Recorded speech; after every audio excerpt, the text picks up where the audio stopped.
It is a truth universally acknowledged that a single man in possession of a good fortune must be in want of a wife. However little known the feelings or views of such a man may be on his first entering a neighborhood, this truth is so well fixed in the minds of the surrounding families that he is considered the rightful property of some one or other of their daughters. "My dear Mr. Bennet," said his lady to him one day, "have you heard that Netherfield Park is let at last?" Mr. Bennet replied that he had not. "But it is," returned she, "for Mrs. Long had just been there, and she told me all about it." Mr. Bennet made no answer.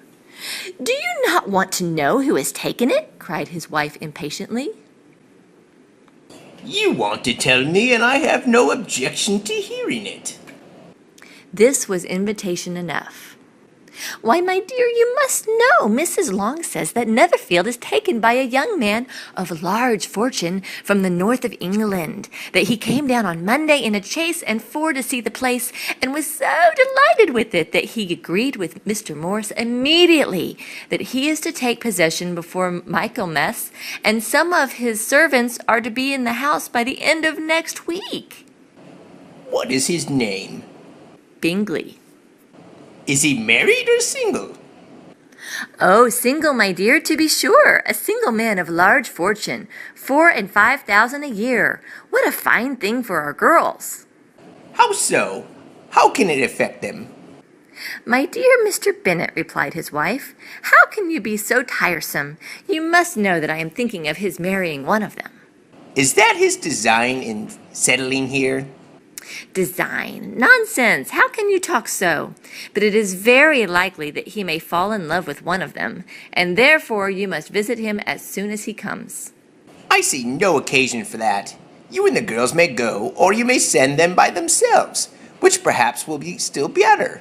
For as you are handsome as any of them, Mr. Bingley may like you the best of the party." "My dear, you flatter me. I certainly have had my share of beauty, but I do not pretend to be anything extraordinary now. When a woman has 5 grown daughters, she ought to give over thinking of her own beauty." "In such cases, a woman has not often much beauty to think of." "But, my dear, you must indeed go and see Mr. Bingley when he comes and tour the neighborhood." "It is more than I engaged for, I assure you." "But consider your daughters. Only think what an establishment it would be for one of them. Sir William and Lady Lucas are determined to go, merely on that account, for in general, you know, they visit no newcomers. Indeed, you must go, for it will be impossible for us to visit him if you do not."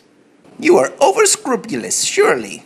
I dare say Mr. Bingley will be very glad to see you, and I will send a few lines by you to assure him of my hearty consent to this marrying, whichever he chooses of the girls, though I must throw in a good word for my little Lizzie." "I desire you will do no such thing. Lizzie is not a bit better than the others. I am so sure she is not half as handsome as Jane, nor half so good-humored as Lydia. But you are always giving her the preference." "They have none of them much to recommend them. They are all silly and ignorant little girls, but Lizzie has something more of quickness than her sisters." "Mr. Bennet, how can you abuse your own children in such a way? You take delight in vexing me. You have no compassion for my poor nerves." "You mistake me, my dear. I have a high respect for your nerves. They are old friends. I have heard you mention them with consideration these last 20 years at least." "Ah, you do not know what I suffer."